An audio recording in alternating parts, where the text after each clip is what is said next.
할렐루야. 사랑하는 열린문교회 성도 여러분, 지난밤도 주님 주신 은혜와 평강 가운데 단잠 주무셨습니까? 아침을 깨우는 말씀, 화요일 이 아침에 주님께서 주시는 말씀은 시편 59편 1절로 17절까지의 말씀입니다. 오늘도 주시는 이 말씀을 통하여 오늘의 삶뿐만 아니라 우리의 평생의 삶 가운데 성경에 의한 선명한 기준이 세워지며 또한 그 기준을 통한 성경적 세계관이 우리의 사고관념으로 자리잡아 세상을 온전하게 이해하고 해석함으로 하나님의 뜻을 세상 가운데 이루어 나아가는 여러분의 삶이 되기를 바랍니다. 오늘 말씀을 통해서 살아계신 하나님의 음성이 들려질 때에 나의 생각과 나의 경험으로 그 말씀을 판단하는 것이 아니라 오직 하나님만이 온전하시며 가장 위대하신 분이심을 믿음으로 고백함으로 말미암아 오늘도 저와 여러분의 생각과 관념을 쳐서 복종함으로 오직 주의 말씀만이 선명한 기준이 될 수 있는 시간이 되었으면 좋겠습니다. 오늘 본문의 이 제목에 대해서 매일 성경의 해설자는 절망의 밤에서 찬양의 아침으로 라는 제목 삼았는데요.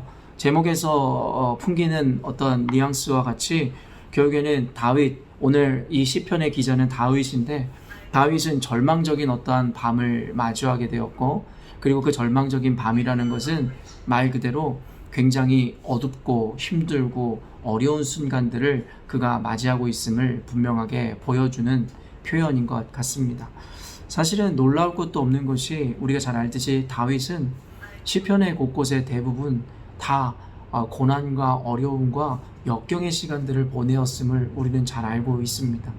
다윗의 인생의 정말 많은 부분이 늘 도망자의 삶을 살았었고 그리고 그로 말미암은 늘 생명의 위협을 느끼는 가운데 있었기에 사실은 시편에 어떻게 보면 다윗의 고백 중에는 대부분이 다 어려움과 곤란과 어떤 역경 가운데 있었음이 그렇게 놀랄 일도 아닐 것 같습니다.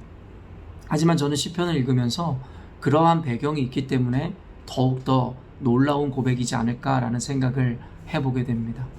여러분도 잘 아시겠지만 누구나 삶이 잘 나가고 삶이 평안하고 평탄하면 누구나 감사를 느끼고 그리고 누구나 찬양할 수 있을 것 같습니다. 그러나 아까도 얘기했지만 다윗이 처했던 그 악한 순간들과 여러 가지 역경과 고난의 순간에 다윗이 하나님을 찬양했었던 그 모습은 사실은 환경과 상황 그리고 심지어는 감정까지도 뛰어넘는 그의 깊은 신앙을 볼 수 있는 것이기에 사실 우리에게 큰 귀감이 되는 모습이고 신앙의 삶인 것 같습니다.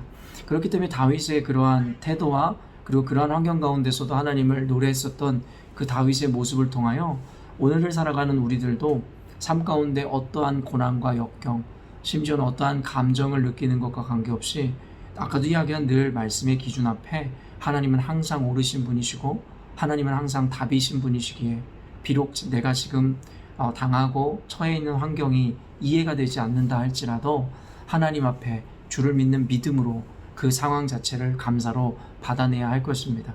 또한 하나님은 주권자이시고 하나님은 섭리하시는 분이시기에 우리가 그 사실을 믿는다면 우리의 처한 상황과 환경이 때로는 내가 원치 않고 기대하지 않은 상황이라 할지라도 하나님의 주권을 믿기 때문에 사실은 그 상황까지도 내가 이해할 수 없으나 하나님께서 의미가 있어 허락하신 시간이라 믿는 것 그리고 또한 그 의미라는 것은 결국엔 하나님께는 영광이며 그의 백성인 우리에게는 늘 좋은 것을 주기 위함이라는 것을 우리가 믿음으로 고백할 때에 우리가 처한 환경이나 상황, 느껴지는 감정에 의해서 우리의 감사의 유무를 결정하지 않을 것이라 확신합니다.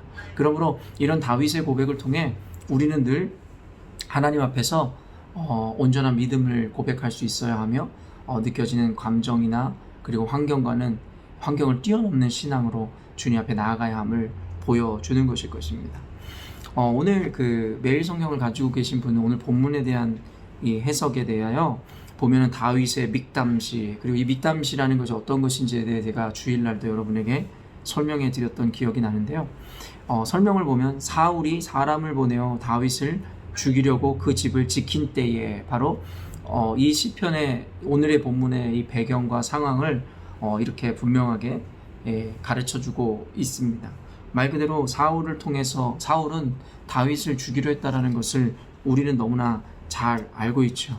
그리고 우리가 알고 있는 것은 다윗은 정말 무죄하였고 아무런 잘못하지 않았는데 사울왕의 이 시기와 질투 내지는 그 안에 이 분노로 인해서 다윗을 죽이려 했다는 것을 우리는 잘 알고 있습니다. 말 그대로 다윗은 굉장히 억울한 상황 가운데 있었던 것입니다. 다윗은 아무런 의도도 없었고, 그리고 다윗은 하나님의 말씀 앞에 그저 순전함으로 그의 삶을 지켜나갔을 뿐인데 결국에는 이러한 위기 가운데 처하게 되었던 것이죠. 다윗이 얼마나 억울했을까요? 그리고 다윗이 때로는 하나님 앞에 얼마나 서운할 수도 있었을까요? 근데 우리가 오늘 말씀을 읽어보았지만 3절 말씀이 저에게는 특별히 주목되어지는 말씀입니다. 그들이 나의 생명을 해하려고 엎드려 기다리고 강한 자들이 모여 나를 치려하오니 여호와여 이는 나의 잘못으로 말미암음이 아니요 나의 죄로 말미암음도 아니로소이다. 사실은 이 고대의 세계관에 대해서 언젠가도 여러분에게 이야기했지만 우리 인생이 당하는 어떤 고난이나 역경이라는 것은 결국에는 하나님의 심판에 의한 것이다 라는 세계관을 갖고 있었습니다. 그래서 내가 어떤 역경과 고난을 당하면 분명히 내 죄나 어떤 어려움 때문에 내가 잘못한 어떤 나의 죄 때문이다라는 생각을, 그리고 그에 따른 하나님의 심판이고 저주다라는 생각을 갖고 있었던 것이 그때 당시에 일반인들이 갖고 있었던 세계관이었거든요. 그런데 전에 언젠가 누가복음 말씀인가요? 그 맹인되었던 그가, 여러분 결국에는 이게 우리 부모의 죄 때문입니까? 나의 죄 때문입니까? 라고 묻는 그 사람들과의 대화 가운데 예수님께서 말씀하신 그 내용을 우린 기억하고 있죠. 이것은 그 부모의 죄 때문도 아니고 그의 죄 때문도 아니고 하나님의 뜻을 나타내기 위함이다라고 말씀하셨던 그 말씀. 그래서 제가 설교 중에 그런 말씀을 드렸잖아요. 그것은 굉장히 그 당시에는 굉장히 파격적인 어떤 가르침이고 선언이었다라고 말입니다. 그런데 그보다도 훨씬 더 전에 있었던 다윗은 사실은 이미 예수님께서 말씀하셨듯이 어쩌면 그러한 관념들을 이미 갖고 있었는지도 모르겠다라는 것입니다. 왜냐하면 그도 그럴 것이, 다윗은 여기서 분명히 자기가 처한 이 상황이 결국에는 자기의 잘못도 아님을 분명히 이야기하고 또한 나의 죄 때문도 아니다라는 이런 놀라운 고백을 하더라는 것이죠. 제가 여러분에게 늘 고백하듯이, 그러므로 이 성경적 세계관 내지는 성령의 인도하심을 받는 이들은 결국엔 자신의 처한 상황과 환경, 그리고 자신을 지배하고 있는 세계관을 뛰어넘는 인사이트들과 그런 관념들이 생겨질 수 있다라는 것. 그래서 주일에도 설교했지만 성령의 인도하심을 받는 자야말로 온전한 지혜를 갖게 되고, 그리고 그 지혜로 말미암아 자신은 판단받지 않을 텐데 오히려 남들을 판단할 수 있는 어떤 자격을 갖추게 된다. 물론 이것에 대한 해석을 나중에 언젠가 여러분에게 깊이 나눠야겠지만, 하나님의 성경적인 기준과 성령의 조명하심을 받아 살아가는 이들에게는 세상이 감히 담아낼 수 없는 지혜가 있고, 그러므로 말미암아 세상 사람들이 혹시 다수가 그렇게 이야기한다 할지라도 결코 판단받지 않는 것, 그리고 도리어 그들을 판단할 수 있는 자격을 갖추게 됨에 대해서 이야기하더라는 것입니다. 오늘 다윗이 보여주는 모습이 그와 같은 것이에요. 그때 당시에 세계관이 그렇다 하였잖아요. 근데 다윗은 자기가 처한 곤경과 어려움에 대해서 이것은 분명히 내 잘못이나 내 죄 때문이 아니다라고 분명히 인지하고 있다라는 것입니다. 그리고 또 한 가지 우리가 함께 살펴볼 것이 무엇이냐면, 저는 아직까지도 대학 시절에 이 시편을 읽으면서 충격받았던 그 마음을 아직도 기억하고 있습니다. 무엇이 충격이었냐면, 다윗은 사실은 오늘뿐만 아니라 시편의 곳곳에서 자신은 완전하고 의로웠다라고 이야기하는 장면들을 흔히 기록해 놓았습니다. 그래서 저는 어린 시절에 그 말씀을 읽으면서 다윗의 교만하다라고 생각했어요. 어떻게 인간이 하나님 앞에서 스스로 의롭다라고 이야기할 수 있으며 자신은 온전하다고 이야기할 수 있는 것인가?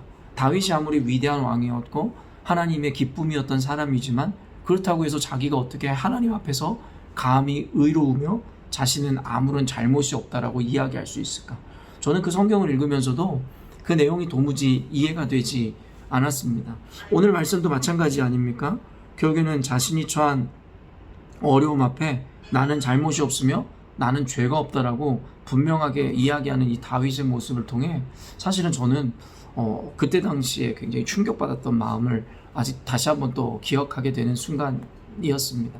그러나 시간이 지나면서 저는 다윗의 그 고백이 정말 이해가 되어지는 순간이 있었습니다.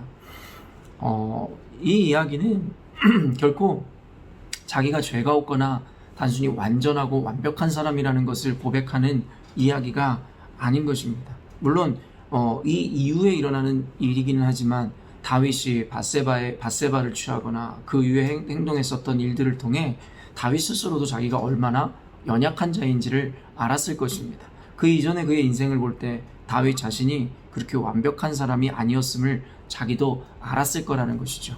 그렇기 때문에 자기가 죄가 없고 지금 완전하다라는 그런 의미들은 우리가 흔히들 생각하는 우리가 진짜 죄가 없고 아무 잘못을 하지 않는 존재이기 때문에 하는 고백이 아니라는 것입니다. 그러면 다윗이 이와 같은 고백을 할 수 있었던 것은 그 근거가 무엇이고, 그리고 오늘 이 본문을 보는 우리들에게 가르치고자 하는 메시지가 무엇이겠냐는 것입니다.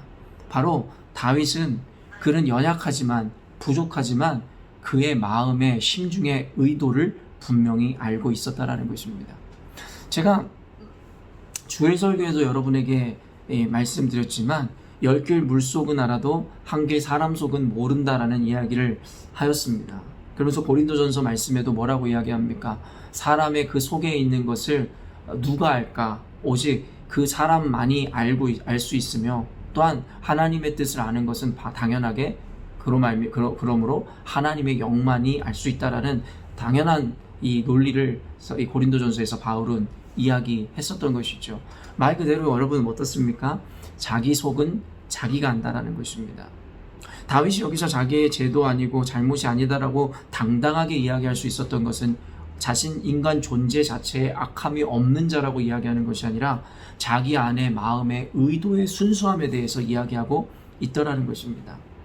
사랑하는 성도 여러분, 우리는 그리스도인이지만 세상을 살아가며 다윗과 같이 이렇게 당당하게 고백할 수 있는 사람이 많지 않음을 보게 됩니다. 왜냐하면 저와 여러분이 알고 있듯이 사람은 속일 수 있고 사람에게는 화려한 언변이나 아니면 여러 가지 어떤 수사학적인 방법을 통해 사람을 속아 넘어가게 할 수는 있겠으나 자기 스스로는 속일 수 없다라는 것입니다. 돈에 대한 욕망이 있는 자들, 겉으로는 의로운 척하고 청빈한 척할 수 있으나 자기는 자기가 얼마나 돈의 욕망에 사로잡힌 자들인지 안다라는 것이죠. 그 외에 음란함이든 아니면 명예에 대한 욕심이든 다 마찬가지입니다. 겉으로는 자기는 사람을 보기를 돌같이 보고 여자든 남자든 음란이 없는 것처럼 이야기하면서도, 그리고 자신 어떤 명예나 지위에 관심이 없는 것처럼 이야기하면서도 결국 자기의 마음 가운데는 물질과 음란과 그리고 어때요? 지위와 명예에 대한 욕망들로 가득 차 있음을 우리는 우리 스스로가 알게 되더라는 것이죠. 다윗의 이 말씀을 통해서 우리가 깨달아야 하는 것은 단순합니다. 결국에는 다윗과 같은 고백을 할 수 있는 자들이 되어야 하며, 그것은 바리새인들과 서기관과 같이 그 내면과 외면이 불일치하여 외식하는 자의 삶이 아니라 내면과 외면이 일치하는 삶을 살아야 할 것을 분명하게 강조하더라는 것입니다. 세상 사람들이 그리스도인들을 보며 실족하는 이유는 단순합니다. 바로 겉과 속이 다르기 때문입니다. 겉으로는 사랑을 이야기하지만 결국엔 그 내면에는 누구보다 이기적이고 누구보다도 사랑 없는 자들임을 분명히 알고 있기 때문인 것이죠. 순간 사람은 속일 수 있으나 함께 공동체에서 생활하는 이들, 사회 속에서 섞여 사는 이들을 속일 수는 없는 것이겠죠. 왜죠? 우리의 마음은 그대로 삶으로 드러날 수밖에 없기 때문입니다. 그러므로 이 영상을 보는 모든 그리스도인 여러분, 결국에는 예수님께서 외식하던 바리새인들과 서기관들을 비판하였듯이 결국 오늘 다윗의 고백을 통해서 결국 그가 하나님 앞에 자신의 완전함과 자신의 죄가 없음을 당당하게 이야기할 수 있었던 근거에 자신의 의도의 순수함이 있었듯이 결국에는 오늘 이 영상을 보는 우리들의 삶이 하나님 앞에서 사람들 앞에서 이와 같아야 할 것을 우리에게 강조하는 것이라 여러분이 받아들였으면 좋겠습니다. 그리고 그 내용을 그대로 삶에 적용하여서 언행이 불일치되거나 신행이 불일치되는 삶에서 이제는 우리가 완전히 떠나 하나님, 사람은 몰라도 주님이 내 마음을 아시기에 이제는 내 마음과 내 행동이 일치되어지므로 첫째는 하나님께 영광, 그리고 둘째로는 사람들에게 모범이 되는 삶을 살게 하시고 세 번째로는 자기 기만에 빠지는 오류에 빠지지 않도록 우리를 지켜달라고 기도해야 할 것입니다.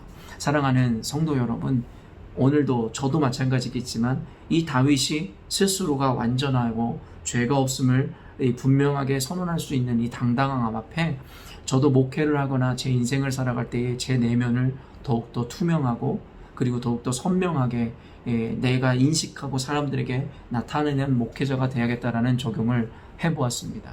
여러분들도 혹시 가정에서, 직장에서, 교회에서, 인생에서 이와 같이 다윗과 같이 당당한 고백을 할 수 없는 이들이라면, 우리의 내면을 아는 하나님 앞에서 그러한 고백을 할 수 없는 삶을 살고 있다면, 오늘 이 말씀을 기점으로 부족하면 부족함을 인정하는 자, 괜히 스스로 의롭고 괜찮은 척하기 위해 내 속을 속이는 자가 되지 않기로 결단하였으면 좋겠습니다.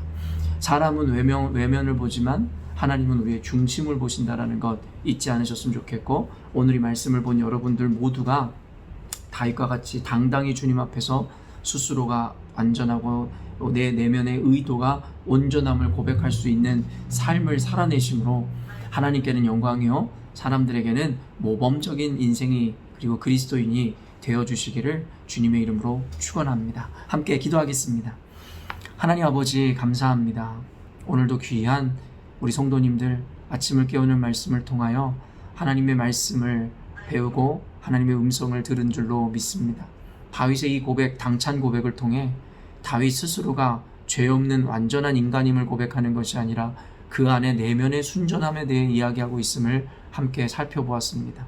우리가 인간 관계를 하며 사회생활을 하며 또한 교회의 신앙생활을 하며 얼마나 신행이 불일치되고 우리의 언행이 불일치되는 삶으로 하나님의 영광을 땅에 떨어뜨리고 사람들을 실족해 하는 인생을 살았는지 모르겠습니다.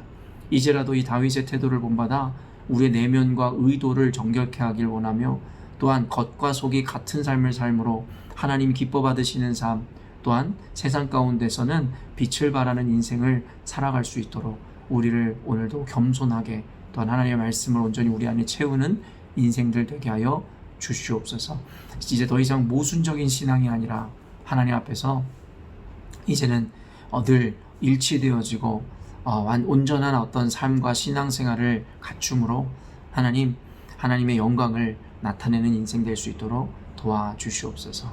감사드리며 예수님의 이름으로 기도합니다. 아멘. 사랑하는 열린문교회 성도 여러분, 오늘도 주님께서 우리에게 가장 아름다운 하루를 허락하셨습니다. 주님이 허락하신 아름다운 하루를 이제는 여러분의 아름다운 신앙과 삶의 모습으로 그 아름다움의 그 가치 그대로 채워내시는 삶을 사셨으면 좋겠습니다. 아침을 깨우는 말씀은 내일 아침에 또 만나 뵙도록 하겠습니다.